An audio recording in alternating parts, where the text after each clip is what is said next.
Assalamualaikum warahmatullahi wabarakatuh. Kembali lagi di channel Berita Mistis. Untuk kisah kali ini masih melanjutkan dari kisah yang sebelumnya, sebuah kisah yang ditulis oleh Tina Astuti. Kisah yang berjudul Orderan Kue dari Alam Sebelah. Dan sebelum kita lanjut ke ceritanya, tekan dulu tombol like video ini dan jangan lupa tekan juga tombol subscribe channel ini. Dan nyalakan juga lonceng notifikasinya agar tidak ketinggalan cerita-cerita lainnya dari channel ini. Dan buat teman-teman yang pengen membaca langsung ceritanya, nanti silakan saja kunjungi linknya yang nanti akan saya sertakan di kolom deskripsi. Dan seperti apa untuk kelanjutan dari kisah ini, langsung saja kita masuk ke ceritanya.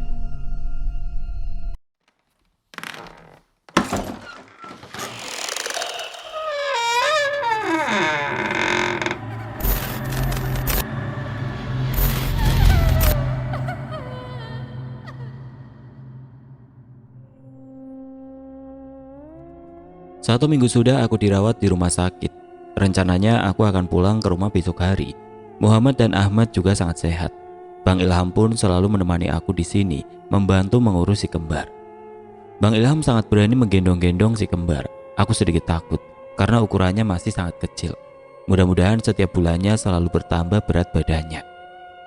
Satu minggu sudah asiku tidak mau keluar. Berbagai cara sudah dilakukan, dari makan sayur-sayuran dan dipompa, tapi masih sama juga tidak mau keluar. Kata dokter mungkin sebulan lagi akan keluar saja. Sementara ini si kembar diberi susu formula dahulu. Aku sudah membaik, walaupun sedikit-sedikit masih terasa sakit dan nyeri. Bang Ilham juga selalu mengajariku berjalan dengan dibantunya. Besoknya, paman sekitar pukul 5 sore menjemput kami pulang ke rumah. Ibu, aku dan mertuaku ikut di mobil, sedangkan Bang Ilham pulang mengendarai motor. "Dek, abang pulang bawa motor sendiri ya?" "Iya bang, hati-hati di jalan." Aku masuk ke dalam mobil. Muhammad dan Ahmad digendong oleh ibuku dan mertuaku. Sore hampir maghrib kami sampai. Aku langsung masuk ke rumah. Sudah lama sekali aku tidak pulang. Setelah kami sampai tidak lama, Bang Ilham juga sudah datang. Sebagian keluarga dan para tetangga memang ada yang datang berkunjung menjenguk aku dan ingin melihat anakku. Tapi mungkin mereka mengerti, tidak ada yang memegang dan menggendong si kembar. Beberapa kali ibu penjaga warung yang sering kami titipkan kue menanyakan kami kapan berjualan kembali. Karena hampir 2 bulan lebih kami tidak pernah berjualan lagi. Awal kami hilang misterius sampai saat ini. Kepastian untuk berjualan kue kembali belum ada, karena biasanya aku ikut membantu juga, sedangkan sekarang aku tidak bisa apa-apa. 1 bulan telah berlalu habis kepulanganku dari rumah sakit. Berat badan si kembar sudah naik 1 kilo menjadi 3 kilo. Asiku juga sudah lancar, bahkan sangat deras. Susu formula sudah tidak terpakai lagi. Bayi kembarku sudah seperti bayi pada umumnya, tidak terlalu kecil seperti baru lahir kemarin. Kebahagiaan kami semakin bertambah. Singkat cerita, si kembar sudah berusia 3 bulan. Aku juga sudah mulai membaik kembali. Kami ke rutinitas seperti biasa. Sangat lama kami tidak berjualan kue lagi dan hanya mengandalkan uang sisa penjualan emas batangan dan batu hijau waktu lalu. Sekarang keuangan kami sudah mulai menipis. Ditambah Bang Ilham ingin secepatnya merenovasi rumah agar tidak selalu kepikiran. Bang Ilham sedikit-sedikit sudah membeli macam-macam untuk diperlukan. Dari keramik dan batu pasir dan batu-batuan. Rencananya kami akan membuat rumah yang semi permanen. Rumah kayu yang ada ini akan dihancur terlebih dahulu. Semua barang kami sudah dibawa ke rumah adikku dan paman. Rencananya kami akan menginap di rumah paman dalam jangka waktu pembuatan rumah. "Dek, abang mau ke pasar sekalian mau menjual emas batangan ini," ucap Bang Ilham saat aku sedang memberikan ASI kepada Muhammad. "Satu saja kan bang yang dijual? Kami masih memiliki 2 batang emas, sisanya hanya perhiasan saja, sama 3 buah piring raksasa itu, tapi itu tidak akan kami jual." "Iya, satu saja, insya Allah sangat cukup dek." "Bang, aku mau ikut ke pasar ya." "Lah kalau kamu ikut gimana sih kembar?" "Ada ibu dan bibi juga bang, aku sangat ingin jalan-jalan." "Oh, boleh." Kebetulan sekali si kembar lagi tidur. Aku bisa ikut ke pasar bersama Bang Ilham menjual emas batangan itu. Setelah pamitan dengan ibu, kami berdua berangkat. "Bang, apa kita mau menjualnya ke toko koya yang lagi?" tanyaku saat di atas motor. "Enggak dek, abang nggak mau lagi ke sana." jawab Bang Ilham. Sebelum sampai di pasar, terlebih dahulu kami menikmati es campur di pinggir jalan raya sambil menikmati orang-orang yang berlalu lalang. Kita akan menjualnya di mana, Bang? Tanyaku memastikan karena orang toko emas bisa tidak menyanggupi dengan harga emasnya. Di toko emas, Dek. Nanti kita tanya-tanya dulu. Selesai makan es campur, kami kembali melanjutkan perjalanan. Tidak jauh lagi akan tiba di pasar khusus toko emas. Bang Ilham memarkirkan motornya. Semua toko sudah buka karena jam menunjukkan pukul 10 pagi. Ayo, Dek, ajak Bang Ilham. Iya, Bang, jawabku sambil membuntuti di belakang Bang Ilham. Aku dan Bang Ilham menanyakan harga beli dan jualnya terlebih dahulu. Dari yang kudengar, harga emas sudah turun-turunnya. Kemungkinan emas batangan kami akan dihargai murah juga, tidak seperti waktu lalu kami menjualnya. Berapa harga per gramnya? Tanya Bang Ilham. Harga beli 720.000, harga jual 700.000, jawab pemilik toko. Sangat drastis turunnya daripada waktu lalu. Bang Ilham berpikir sejenak dan kembali mencari toko emas selanjutnya. Sama saja hasilnya di toko emas lainnya pun juga sama dengan harga sebelumnya tadi.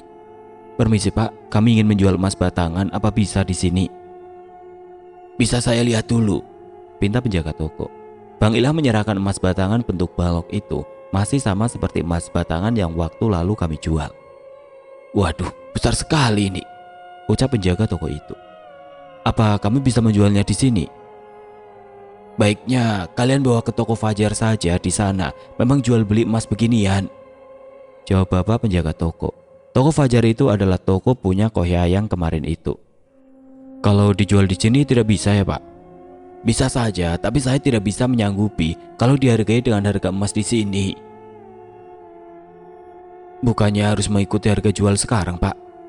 Iya, tapi kalau saya yang membelinya tidak cukup saldo, jawab bapak itu. Bapak penjaga toko emas itu menimbang emas kami itu. Beratnya sama dengan yang kami jual di toko Kohyayang waktu lalu. Sama-sama setengah kilo. Aku menatap Bang Ilham. Sebenarnya kami sangat perlu uang itu, tapi harganya tidak sesuai dengan yang kami mau. 350 juta, tapi saldo saya hanya cukup 300 juta saja, jelas bapak penjaga toko itu. 50 juta kami ruginya dong. Tambahin naikin lagi, Pak. Saya hanya punya uang segitu. Kalau kalian mau bisa langsung saya transfer. Saran saya kalau mau ke toko Fajar saja. Di sana yang belinya orang kaya, penyuka barang beginian, sambung bapak penjaga toko ini lagi. 330 juta saya lepas, Pak.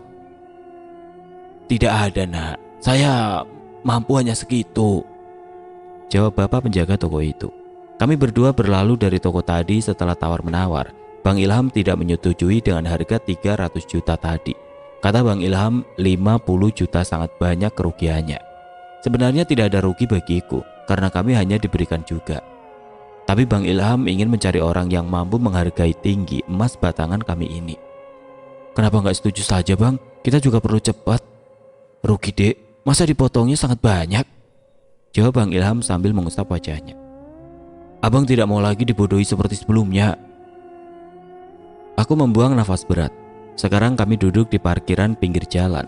Beberapa toko sudah kami datangi dan menawarkannya, tapi paling tinggi orang berani membeli hanya berhenti di harga 310 juta. Sisanya yang menawar bahkan ada yang kurang dari 300. Bang Ilham terlihat gusar, padahal rumah kami sudah dihancur. Uang untuk membangun rumahnya malah belum ada. Aku melihat Bang Ilham tampak pusing. Mana mau Bang Ilham kembali ke toko Kohyayang. Belum tentu juga Kohyayang yang mau membelinya, karena beliau sudah merasa tertipu, walaupun itu kesalahan dari Kohyayang sendiri. Aku membeli teh hangat yang tidak jauh dari parkiran ini. Kuberikan teh hangat ini kepada Bang Ilham. Dia langsung meneguknya dan langsung tandas dalam sekejap. Sepertinya Bang Ilham sangat kehausan karena capek berkeliling toko untuk menawarkan emas batangan kami yang bergambar kuda ini. Bang, kita coba ke toko Kohyayang yuk. Karena hanya Kohyayang yang berani membeli dengan harga yang sekarang ini, dan tidak ada juga toko lain seperti Kohyayang berani jual beli barang mahal dan antik. Enggak, Dek, ogah Bang kesana, gak sudi, jawab Bang Ilham dengan sombongnya. Astagfirullah, Bang, jangan ngomong gitu. Untungnya Ko Yayang tidak menindaklanjuti persoalan batu zamrud hijau yang berubah menjadi batu itu. Syukurnya Ko Yayang tidak sampai memenjarakan kami karena kasus penipuan. Tapi itu murni memang kesalahan beliau. Kami pun juga mempunyai bukti-bukti kuat kalau kemarin itu Ko Yayang benar-benar merasa ditipu. Diamlah dek, abang lagi pusing. Kami langsung pulang ke rumah tidak membawa uang. Karena Bang Ilham belum setuju dan ingin menunggu emas naik saja nanti akan dijual kembali, dan Bang Ilham juga mencari-cari yang berani membeli dengan harga mahal.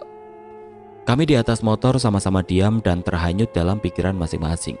Bang Ilham nampak kesal karena emasnya dihargai murah. Aku juga bingung mau dijual kemana lagi. Kalau aku menjadi Bang Ilham, langsung saja emas tadi kujual karena uangnya memang benar-benar diperlukan. Sampai di rumah, paman dan bibi aku dan Bang Ilham langsung menuju ke kamar yang sudah disediakan bibiku. Nampak si kembar masih terlelap dalam tidurnya. Sedangkan Bang Ilham langsung merebahkan badan dengan perasaan gusar. Sengaja aku tinggalkan Bang Ilham sendirian di kamar karena Bang Ilham lagi ingin istirahat sejenak. Bu, si kembar ada bangun gak? Ada, baru kalian pergi amat langsung bangun dan itu baru lanjut tidur lagi. Aku berada di dapur bibi bersama ibuku dan bibiku. Anak dan menantu bibi sudah mempunyai rumah masing-masing, jadi rumah ini kosong saja. Tidak lama terdengar tangisan bayiku. Segera aku menghampiri ke kamar, takut Bang Ilham terganggu. Ternyata yang menangis adalah Muhammad. Aku mengobrol-ngobrol di dapur bersama bibi serta ibuku karena sebentar lagi masuk adzan zuhur. Aku membangunkan Bang Ilham yang tidur nyenyak itu untuk memintanya sholat berjamaah di masjid. Bang, bangun ke masjid Ki? Iya, jawab Bang Ilham sembari bangkit untuk bersiap ke masjid. Si kembar sudah pada bangun. Aku ikut mempersiapkan makanan untuk makan siang bersama-sama. Tidak lama paman datang dari mengajar di sekolah dasar. Kami semua menikmati makanan bersama-sama dengan penuh kehangatan dan kebahagiaan. Tapi kebahagiaan dan keberuntungan itu tidak selalu datang. Pasti akan terjadi ujian lagi, karena roda kehidupan terus berputar. Dek, tas kamu tadi mana? Tanya Bang Ilham. Buat apa bang? Emas tadi masih ada di tas kamu dek. Oh, itu aku gantung di dalam lemari. Aku lagi asik-asik dengan ibuku di dapur sambil bermain-main dengan Muhammad dan Ahmad. Tiba-tiba terdengar teriakan Bang Ilham yang memanggilku. Dek, sini. Ucap Bang Ilham berteriak hingga membuat aku dan ibuku terkejut. Aku datang tergopoh-gopoh menghampiri Bang Ilham yang berada di dalam kamar. Apa bang, teriak-teriak?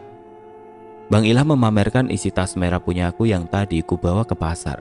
Aku tidak mengerti apa yang dimaksud Bang Ilham. Batu? Tanyaku keheranan saat melihat isi tasku tadi. Bang Ilham tergugu menangis. Apa maksudnya? Aku mengambil tas itu dan tidak kudapati emas batangan itu lagi, dan yang ada hanya batu berbentuk balok. Maksudnya gimana? Apa alasannya emas kami berubah menjadi batu? Aku dan Bang Ilham saling tatap dan kami berdua sama-sama tidak ada berkata kasar. Tidak ada, jawabku sambil menggelengkan kepala. Memang tidak ada, jawab beliau tersenyum. Lalu kenapa? Kalau sudah mau dijual, dijual saja dengan harga berapapun. Kalau tidak sesuai dengan harganya, jangan dibawa balik lagi ke rumah. Nanti memang berubah jadi batu. Jelas seseorang laki-laki tua yang duduk di hadapan kami ini, yang bernama Pak Haji Gofar. Saya lupa memberitahu tentang hal begitu. Berubah jadi batu itu sudah menjadi hukum alamnya. Kalau tamak atau serakah, ingin mencari harga tertinggi dan semacamnya. Sambung Pak Haji Gofar menjelaskannya. Aku dan Bang Ilham hanya manggut-manggut saja mendengarkannya. Kejadian ini sama halnya juga dengan kejadian seperti Ko Yayang waktu lalu. Bedanya, Ko Yayang membodohi kami karena ingin mendapatkan keuntungan lebih banyak, yaitu sama saja dengan serakah. Berarti emas batangan itu kembali diambil Bapak ya? Iya, sebenarnya bukan saya yang menukarnya jadi batu, tapi emas itu datang sendiri lagi ke saya, jawab Haji Gofar tertawa. Nanti saya kembalikan lagi emasnya, karena itu sudah menjadi hak milik kalian. Tidak lama datang seorang perempuan cantik nan ayu yang pertama kali menyambut kami sewaktu tiba di alam gaib. Mbak Kemuning? Iya mbak, ini emasnya, ucap Mbak Kemuning duduk di samping Pak Haji Gofar setelah menyerahkan emas batangan bergambar kuda itu kembali ke tanganku. Ini emasnya? Tanyaku keheranan. Iya, itu emas kalian. Masih sama kan? Iya. Emas batangan itu sekarang ku genggam di tanganku, lalu kuserahkan kembali kepada Bang Ilham, agar Bang Ilham saja yang menyimpannya. Aku melihat Bang Ilham memasukkan emas itu ke dalam saku bajunya yang berada di dada sebelah kanan. Sedikit kami berbincang-bincang, tapi kali ini bukan kami yang diundang dibawa ke alam gaib lagi, tapi Pak Haji Gofar dan Mbak Kemuning sendiri yang datang ke rumah kami. Saat ini aku merasa kami sedang duduk di ruang tamu di rumah bibiku. Pak, saya mau tanya, gimana caranya kami agar bisa bertemu dengan Bapak atau keluarga lainnya saat kami merasa rindu? Tanya Bang Ilham serius.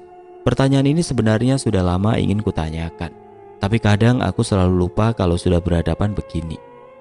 Pak Haji Gofar tertawa menanggapi pertanyaan dari Bang Ilham yang ingin tahu bagaimana caranya agar bisa bertemu dengan beliau.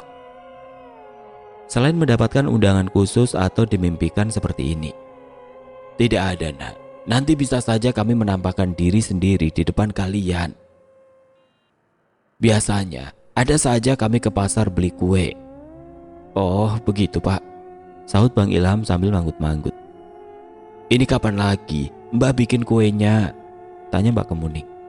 Rencananya minggu depan kembali bikin kue Mbak. Baguslah, saya sudah sangat rindu dengan kue buatan kalian. Aku sangat senang sekali mendengar penuturan Pak Haji Gofar dan Mbak Kemuning yang selalu menantikan kue kami. Katanya kue kami ini sangat enak, beda dari kue yang lain. Aku dan Bang Ilham merasa tersanjung atas pujian mereka. Yang datang bertamu ke rumah bibi ini hanya Pak Haji Gofar dan Mbak Kemuning saja berdua. Tidak ada Bu Aini atau yang lainnya. Rima, Ilham, saya meminta izin kalau kalian kembali bikin kue. Nanti kalau kue kalian ada yang berkurang, berarti itu hilang diambil kami. Biasanya cucu saya sering ambil, padahal selalu beli ke pasar. Tapi mereka hobinya menikmati kue yang hangat, ucap Haji Gofar. Saya meminta izin agar makanan yang diambil oleh cucu saya menjadi halal, jelas Pak Haji Gofar. Oh iya Pak, nggak apa-apa saya halalkan, jawab Bang Ilham tersenyum. Aku mengingat kembali kejadian sewaktu lalu. Pokoknya kami selalu sibuk setiap malamnya membuat aneka kue. Tapi kue itu baru diangkat dari pemanggangnya, tiba-tiba menjadi kurang, hilang secara tiba-tiba. Itu tidak sekali dua kali saja, tapi sudah berkali-kali. Makanya kami kalau mau bikin kue sebelumnya, selalu kami menawarkan kue itu agar boleh saja diambil, asal jangan merusak kue-kuenya. Aku bergidik ngeri saat mendengar penuturan Pak Haji Gofar kalau cucu beliau sering mengambil kue yang hangat-hangat. Ingatanku lagi-lagi berputar ke anak kembar 3 itu. Iya, terima kasih Nak. Kalau kami yang mengambilnya apa boleh juga? Tanya Pak Haji Gofar tertawa.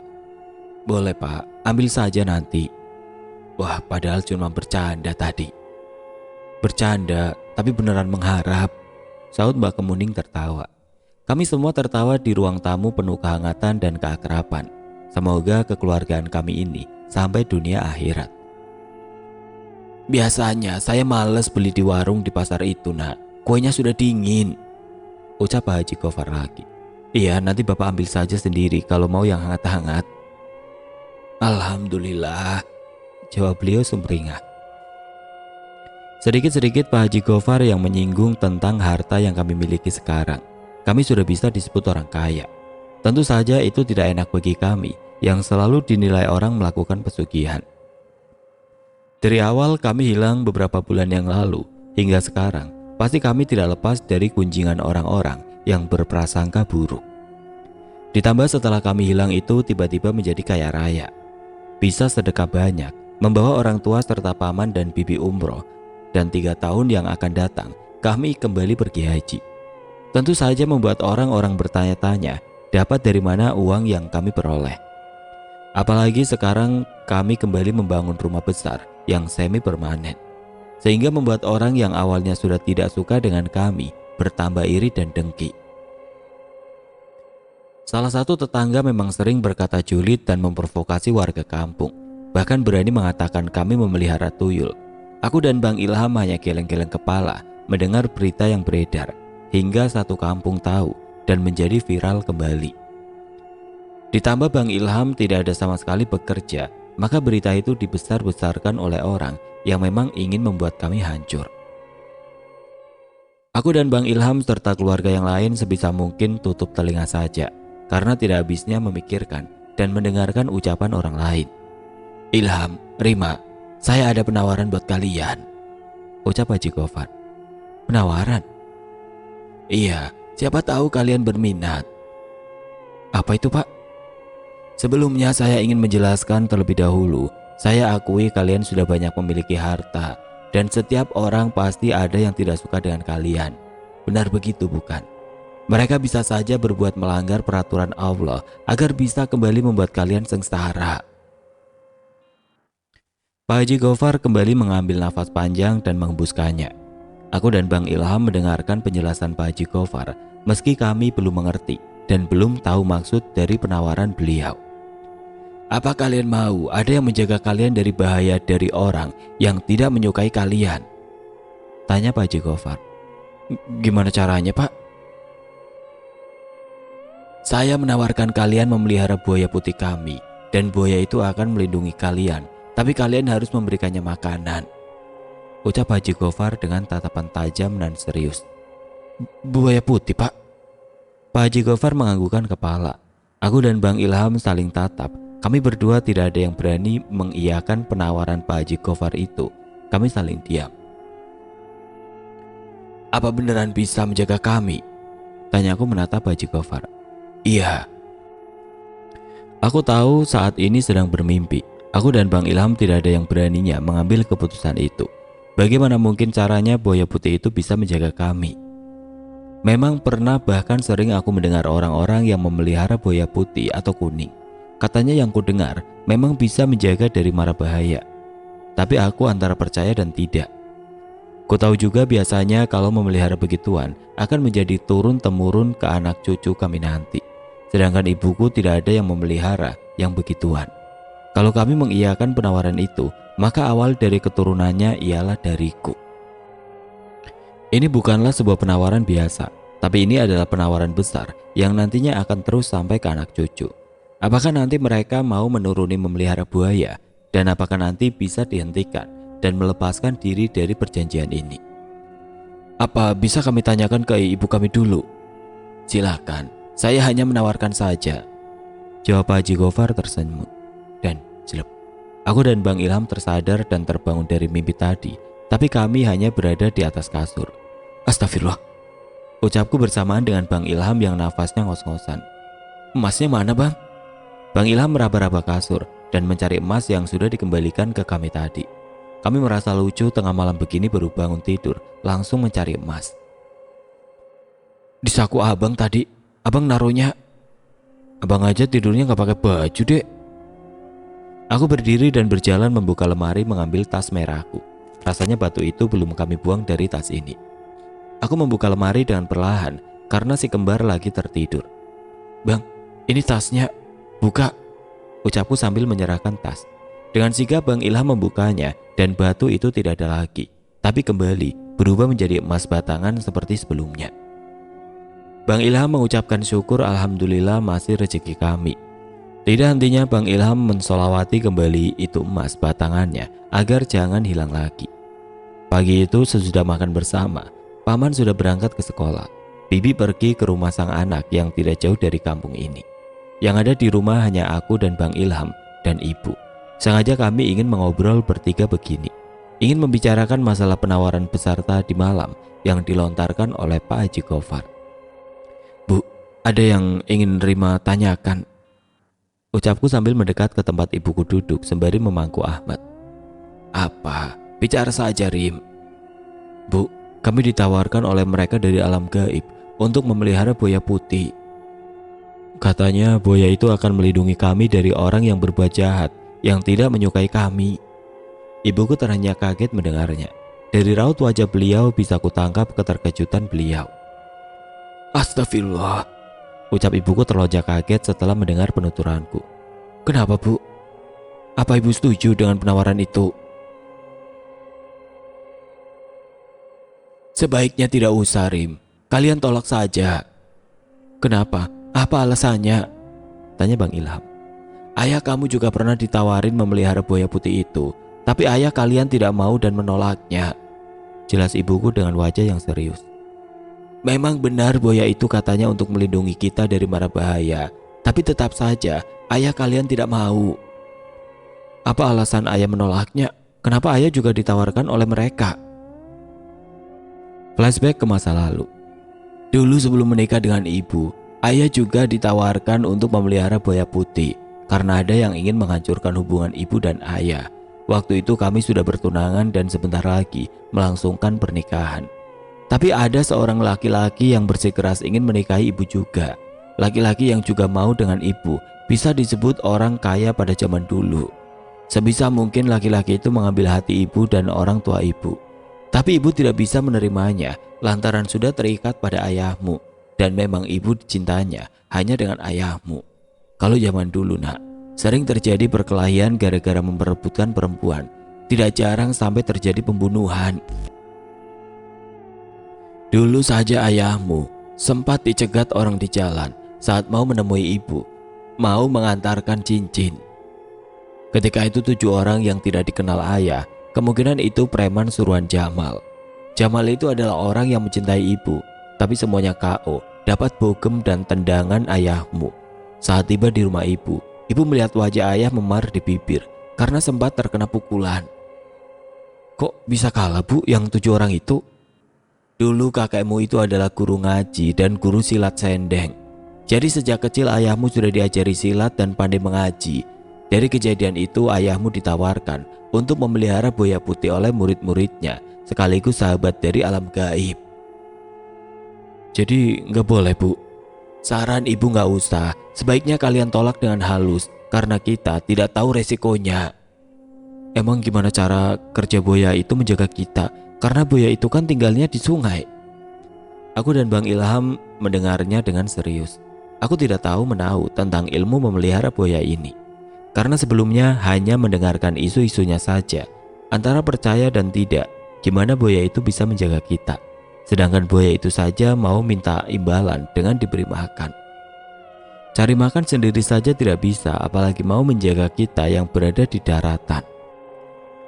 Buaya itu tidak seperti buaya pada umumnya. Jangan kamu kira buayanya sama dengan buaya yang di sungai.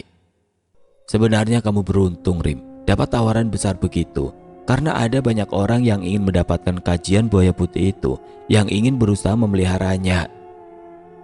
Cara kerjanya gimana itu bu? Kalau ada orang yang tidak senang dan jahat lalu menyakiti kamu tinggal suruh saja buaya itu untuk membalasnya. Terus kalau sudah dibalaskan oleh buaya, lalu apa yang terjadi? Apa digigitnya, dililitnya, atau diterkamnya, lalu dimakannya? Sautku bertanya. Ibuku tertawa mendengar pertanyaanku. Emang pernah ada orang yang dililit buaya? Tanya Bang Ilham bercanda. Aku dan ibuku tertawa bersama. Lalu apa yang terjadi bu? Orang itu bisa menjadi gila Rim. Kenapa bisa begitu bu? Karena orang itu setiap melihat air, baik di gelas, di WC, atau dimanapun melihat air, pasti melihat buaya yang seolah-olah mau menerkamnya. Dan lama-kelamaan orang itu akan gila, karena ketakutan. Aku dan Bang Ilham manggut-manggut mendengarkan penjelasan ibu tentang cara kerja buaya itu. Sesekali kami bergidik ngeri mendengar cerita ibu tentang pembalasan buaya itu kepada orang suruhannya. Serasa hatiku ingin memelihara buaya itu dan ingin membalaskan perbuatan orang yang pernah melukai hatiku. Kenapa nggak kita pelihara saja bu? Resikonya besar nak. Nanti kalau kamu mau meninggal dunia, dikhawatirkan kamu akan diganggunya. Karena buaya itu sudah terlanjur sayang padamu dan tidak ingin berpisah denganmu. Jelas ibuku dengan wajah serius. Dan tidak kalah berbahayanya lagi Rim. Di akhirat nanti amalmu bisa habis. Sambung ibuku yang seakan-akan sangat tahu tentang buaya putih itu. Kok bisa gitu bu? Iya nak, nanti di akhirat waktu perhitungan amal kamu bisa rugi. Karena kalau kamu membalas seseorang lebih dari apa yang dia perbuat ke kamu, maka selisihnya akan dikembalikan ke kamu. Maksudnya? Umpama Ibu Ratna kan sering ngatain kita-kita memelihara tuyul, hingga pernah membuat kamu menangis karena ucapannya. Terus kamu suruh buaya itu untuk mengganggu Ibu Ratna, sehingga Ibu Ratna sampai gila atau meninggal gara-gara buaya itu. Maka di akhirat perbuatan Ibu Ratna ke kamu dan perbuatan kamu ke Ibu Ratna akan sama-sama dihitung.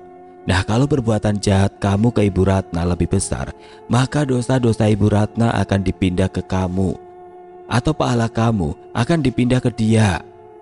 Jelas ibuku panjang lebar. Tapi kan Bu, fitnah lebih kejam dari pembunuhan, hingga warga kampung juga ikut menyangka yang tidak-tidak. Ucapku dengan membara-bara. Ibu masih ingat nggak, waktu hampir keguguran kemarin, Ibu Ratna bilang bayiku dijadikan tumbal sehingga membuat pandangan orang-orang sinis terhadapku, seolah-olah aku sangat jahat mengorbankan anak demi harta. Sambungku lagi dengan menahan amarah di dada. Emang ada Bu Ratna bilang begitu? Iya bang, waktu itu aku mau beli sayur, di sana banyak ibu-ibu yang asik ngobrol. Mereka tidak menyadari kedatanganku. Di sana Ibu Ratna menceritakan sangat antusias yang mengatakan kita memelihara tuyul. Lanjutku dengan suara bergetar menahan isak yang sedari tadi kutahan. Aku tidak terima dikatain begitu Bu. Ucapku yang tidak tahan lagi menahan tangis. Hingga di sudut pipiku tidak terasa air yang meluncur. Kulihat ibu dan Bang Ilham terdiam setelah mendengarkan penuturanku, karena cerita ini hanya aku saja yang mendengarnya waktu lalu, dan aku pun lebih memilih diam. Wajah Bang Ilham memerah seakan ikut terbawa emosi setelah mendengarkan ceritaku. Untungnya bayi kembarku selamat walaupun terlahir prematur. Andaikan bayiku tidak bisa diselamatkan, bisa-bisa berita tentang aku dan Bang Ilham melakukan pesugihan dengan tumbal bayi bisa jadi dibenarkan oleh orang-orang yang tidak menyukai kami. Ibu Ratna itu adalah tetangga kami yang jarak rumahnya hanya disekat 4 buah rumah. Suaminya adalah sopir antar provinsi. Sering ditinggal sampai beberapa hari atau bahkan sampai ditinggal seminggu. Bu Ratna belum punya anak dan beliau juga tidak bekerja sehingga mungkin kesepian dan bosan. Tapi anehnya beliau melampiaskan kesepian dan kebosanannya dengan menggunjing orang yang tidak disukainya, baik di media sosial atau waktu kumpul-kumpul sama tetangga. Sebenarnya bukan aku saja yang kena fitnah beliau. Tetangga yang lain pun juga sama, sering digunjingkan, bahkan lebih parah. Kemarin ada seorang tetangga beliau yang bersampingan rumah, yaitu Pak Arman, yang kesehariannya pekerjaan beliau cuma mancing dan menjerat burung. Lalu tiba-tiba juga beliau bisa berangkat umroh dengan sang istri. Lalu Bu Ratna memfitnah Pak Arman dengan mengatakan mengkorupsi uang hasil penjualan tanah untuk wakaf masjid. Tapi beliau ternyata dapat membuktikan bahwa beliau tidak bersalah, dan memang kenyataannya beliau benar-benar tidak bersalah. Padahal biayanya umroh beliau adalah yang didapat beliau dari warisan keluarga jauh yang tidak punya anak. Beginilah kehidupan tidak selalu berjalan mulus. Pasti ada saja yang tidak menyukai dengan kita, entah itu iri atau memang ada dendam tersendiri. Saat asik bercerita, tiba-tiba Muhammad nangis. Tidak lama Bibi juga datang dari rumah sang anak. Assalamualaikum, ucap bibiku. Waalaikumsalam. Akhirnya cerita disambung dengan lain waktu. Tidak enak kalau didengar Bibi. Apalagi bibiku juga emosian kalau ada yang memfitnah kami. Sebenarnya aku sangat ingin banyak tahu tentang buaya peliharaan itu. Sepertinya itu benar-benar bisa membalaskan perbuatan jahat orang. Kata ibuku, kami termasuk beruntung bisa mendapatkan penawaran begitu. Sebagian orang-orang sangat menginginkannya, hingga bersusah payah mengkaji agar bisa memiliki buaya putih atau buaya kuning tersebut. Aku dan Bang Ilham izin pamit ke kamar karena ingin meletakkan Muhammad dan Ahmad ke tempat tidur mereka. Sebentar lagi akan azan zuhur berkumandang. Aku kembali ke dapur ingin membantu ibuku memasak buat makan siang nanti. Rim, kenapa matamu memerah? Tanya bibiku. Rima habis menangis, sahut ibuku tertawa. Nangis kenapa? Tanya bibiku keheranan. Nangis saat sang anak dua-duanya juga menangis, sahut ibuku kembali tertawa. Astagfirullah, kalau dua-duanya nangis jangan ikut nangis. Kasih ke Ilham satu untuk menggendongnya. Aku hanya geleng-geleng kepala mendengarkan perkataan bibi. Bibiku ini sangat baik padaku. Kalau ada orang yang berkata buruk tentangku ataupun pada keluarga kami, pasti bibi sangat emosi. Adzan zuhur berkumandang. Bang Ilham izin pamit pergi ke masjid untuk menunaikan sholat zuhur berjamaah. Bang Ilham sebisa mungkin selalu sholat berjamaah di masjid karena jarak rumah dan masjid tidak terlalu jauh. Jadi Bang Ilham hanya berjalan kaki menuju masjid. Sepertinya Bang Ilham tidak lama paman sudah pulang mengajar dari sekolah dasar. Paman pun langsung menuju masjid juga. Aku, ibu, dan bibiku menyiapkan makan siang bersama. Kebiasaan kami memang begini, selalu makan siang bersama. Serasa keluarga bahagia kalau bisa makan bersama begini. Aku pun sangat senang dan sangat menikmati momen begini, karena tidak selamanya kami bisa berkumpul bersama. Tidak lama Bang Ilham dan Paman datang secara bersamaan. Masakan juga sudah matang. Kuharap keluarga kami selalu begini, keluarga yang penuh kehangatan dan kebahagiaan. Selesai makan, aku menuju kamar menemui Bang Ilham yang lagi duduk di sisi ranjang.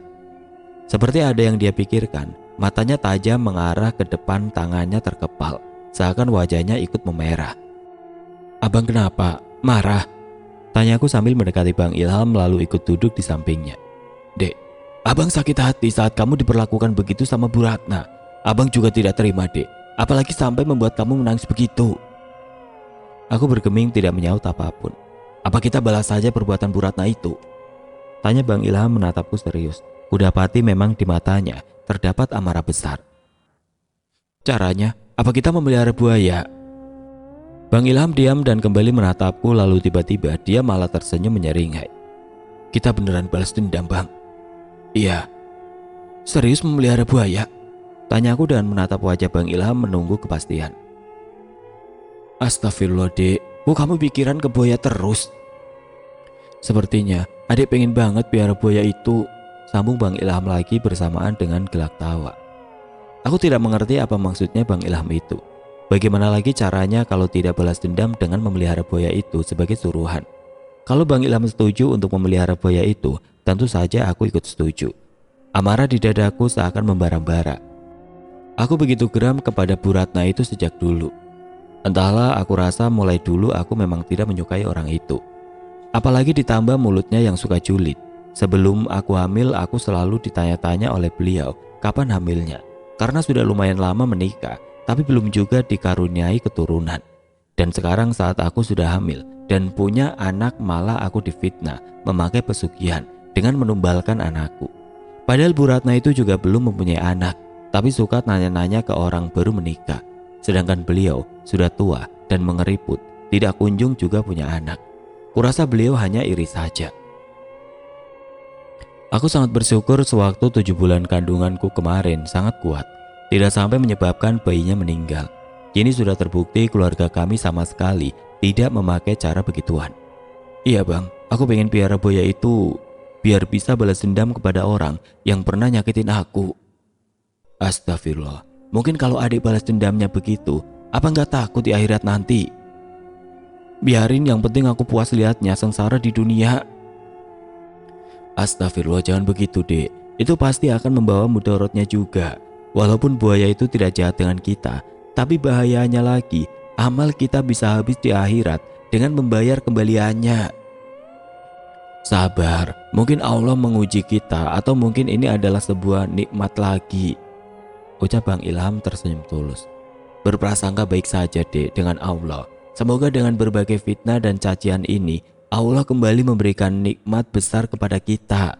Sabar ya, Dek," ucap Bang Ilham, menyemangatiku dengan senyuman manis. Begitulah Bang Ilham, dia selalu menyemangati dengan kata sabar. Dia kira sabar itu mudah apa. Sejak dulu, aku memang sudah cukup sabar dikata-katain mandul, karena sejak 5 tahun menikah tidak kunjung juga aku hamil. Andaikan aku tidak sabar, mungkin sejak lama aku sudah membalas perbuatan mereka. Tapi aku selalu diam saja dan mengalihkan perasaan marahku dengan melampiaskannya, selalu fokus membuat kue-kuean. "Terus balas dendamnya gimana? Kalau kita nggak jadi melihara buaya, apa kita ke dukun saja, Bang?" Bang Ilham malah tertawa terbahak-bahak setelah mendengarkan penuturanku. Entah di mana yang lucunya, setauku di daerahku sini tidak ada yang namanya dukun yang ku tahu, seperti tabib saja. Tabib itu biasanya juga khusus memberi air buat orang yang lagi sakit saja, dan masih bertawakal kepada Allah Subhanahu wa Ta'ala. "Terus caranya gimana, Bang? Kita beneran mau balas dendam kan?" tanyaku memastikan, karena sejak tadi Bang Ilham tidak menyaut juga dan malah menertawakanku. "Ya, kita balas dendam, tapi kita tidak perlu ke dukun. Di sini tidak ada dukun juga, Dek. Abang nggak pernah dengar juga," jelas Bang Ilham tertawa. "Terus gimana? Serius dong, Bang?" Ucapku sambil mencubit pinggang Bang Ilham yang selalu tertawa, sedangkan aku sangat serius ingin membalas perbuatan Bu Ratna itu. Aduh, sakit dek. Ucap Bang Ilham mengusap pinggangnya. Jangan ketawa mulu dong bang, caranya gimana? Iya sabar. Maksudnya membalas perbuatannya dengan sabar? Tanyaku melongo. Lalu Bang Ilham langsung menganggukkan kepalanya dan kembali tersenyum. Aku langsung tepuk jidat setelah mendengar penuturan suamiku yang katanya membalas perbuatannya dengan kata sabar. Oke teman-teman, sampai di sini dulu ceritanya. Nantikan kelanjutan kisah ini di video berikutnya. Agar tidak ketinggalan, klik tombol subscribe channel ini dan nyalakan lonceng notifikasinya. Wassalamualaikum warahmatullahi wabarakatuh.